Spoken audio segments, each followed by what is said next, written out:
Magandang hapon po.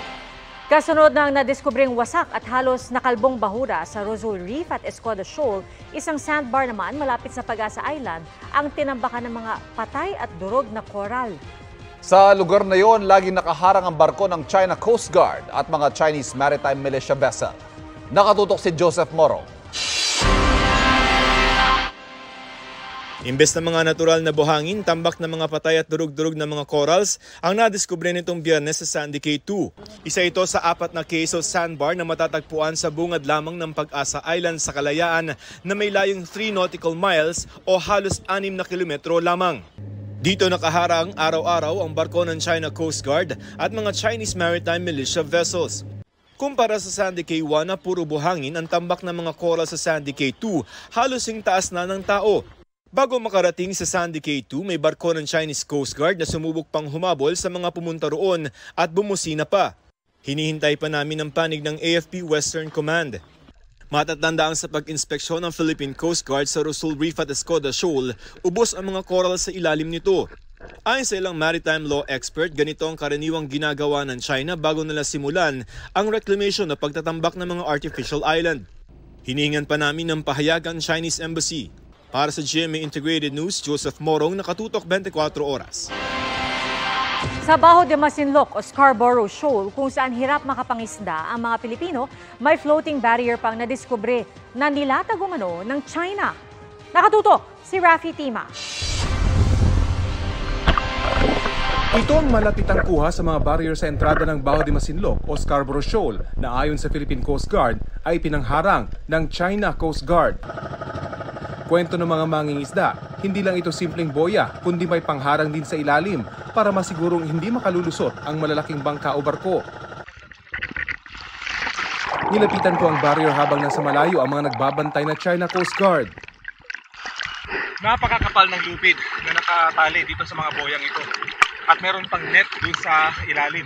At ang pabigat dun sa magkabilang dulo ay mga chain, mga bakal. Ito ngayon ang nagsisibing harang dito sa nag-iisang lagusan, papasok dito sa Bajo de Masinloc. Dito dati dumadaan yung mga mangingisdang Pilipino kapag sila ay mangingisda sa loob ng bahura. O kaya naman pag masama ang panahon ay magtago at mag-angkla dito sa loob ng bahura. Pero ngayon, meron ng mistulang gate dito sa nag-iisang entrada.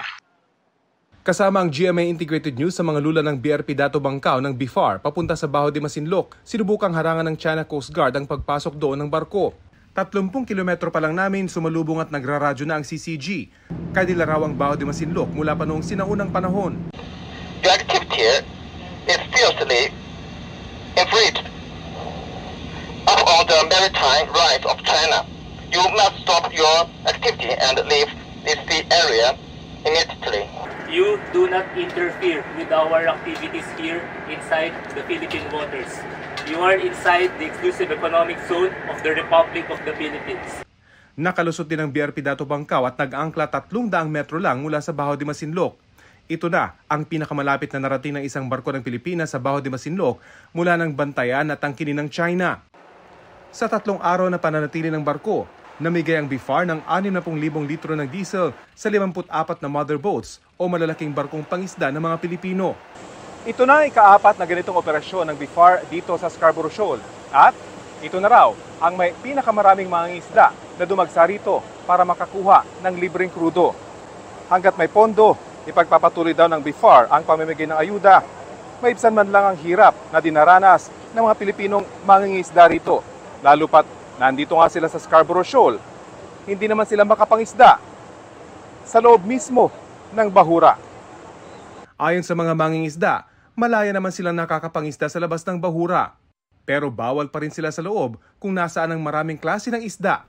Ang mga mangangahas, mabilis na hinahabol at itinataboy ng China Coast Guard.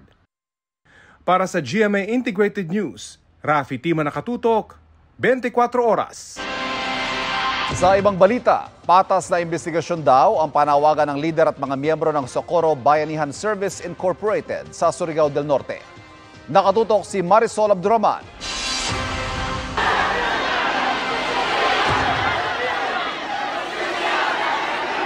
Ito raw ang panawagan ng Socorro Bayanihan Services Incorporated o SBSI sa mga kinauukulan. Bata, matanda, hindi na napigilan ng mga kasapi ng bayanihan ang maging emosyonal dahil anila sa panghuhusga sa kanila. Ang tanging hiling nila, patas na investigasyon. Sa gitna ng pagiging emosyonal, halos himatayin pa si Senyor Aguila.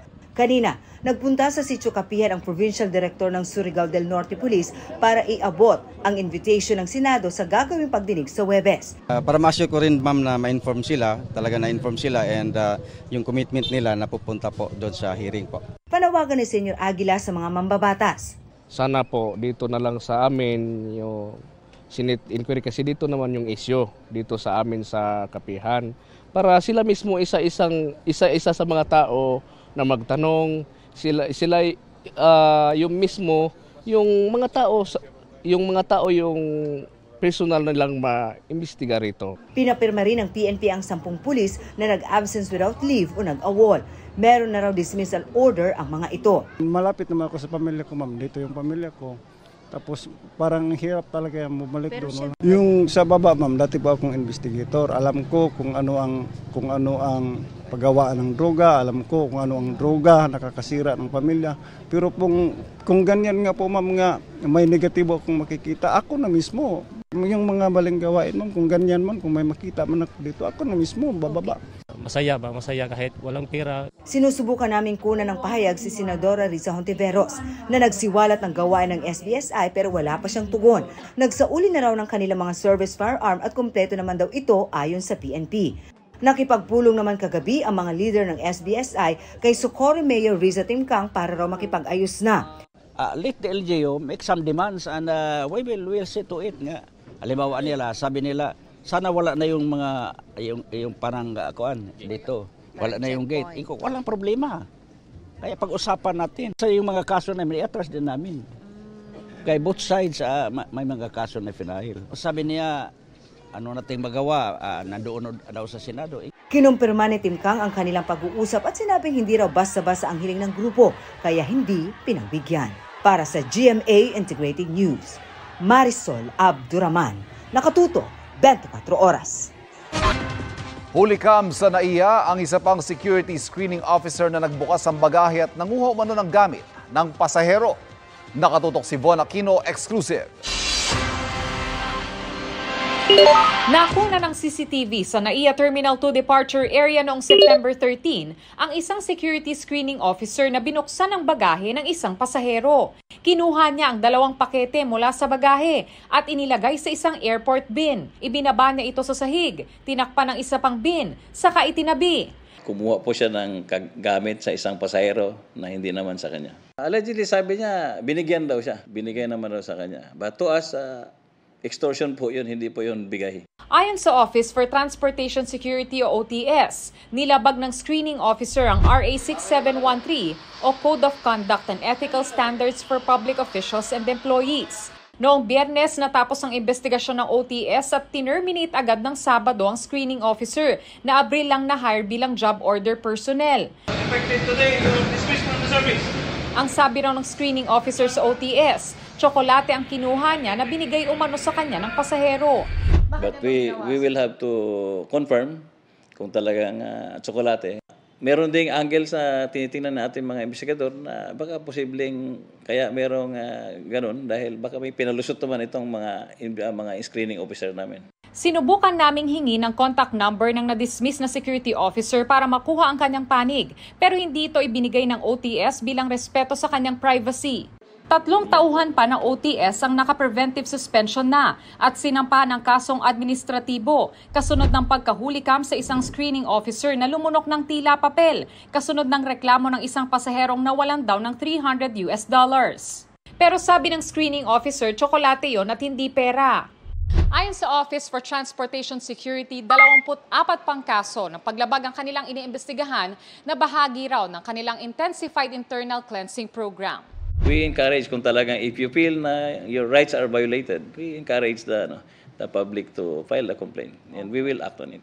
Para sa GMA Integrated News, Von Aquino, nakatutok 24 oras. Soberanya ng Pilipinas at pagsunod sa international law sa South China Sea, iginiit ni Foreign Affairs Secretary Enrique Manalo sa UN General Assembly. Pero may sagot dito ang China at nakatutok si Jonathan Andal. Sa harap ng mga delegado sa United Nations General Assembly, iginiit ni Foreign Affairs Secretary Enrique Manalo ang 2016 Arbitral Award sa South China Sea na pumapabor sa Pilipinas at kumukontra sa pag-angkin doon ng China. Niresolba raw ng desisyon ang estado ng historic rights at maritime entitlements sa South China Sea. At makalipas ang 7 taon, bahagi na raw ng international law ang ruling na ito. Sabi pa ni Manalo, ang pagsunod sa mga international law makatutulong para mapanatiling stable at payapa ang Indo-Pacific region. We advocate the peaceful settlement of disputes in accordance with international law. This has always been our position with respect to the disputes in the West Philippine Sea. Inasmuch as we are prepared to defend our sovereignty, sovereign rights, and territorial integrity. Pero protesta ng China na noon pa may hindi kinikilala ang arbitral ruling, hindi raw UN ang tamang forum para sa mga issue tungkol sa South China Sea. The tribunal's so-called ruling was illegal and null and void. China's territorial sovereignty and maritime rights and interests in the South China Sea will not be compromised by the said ruling under any circumstances. Handa naman daw ang China na resolbahin ang mga maritime disputes sa pamamagitan ng dialogo at konsultasyon sa Pilipinas. Nauna nang sinabi ng Pilipinas na plano nitong ihabla ulit sa korte ang China kaugnay sa mga nasirang coral reef sa Ruzul Reef sa West Philippine Sea. Pero tinawag ito ng China na isang political drama. Nanawagan din ng Pilipinas sa mga mauunlad na bansa na tuparin ang kanilang obligasyon para mabawasan ang epekto ng climate change. Para sa GMA Integrated News, Jonathan Andal, nakatutok, 24 oras.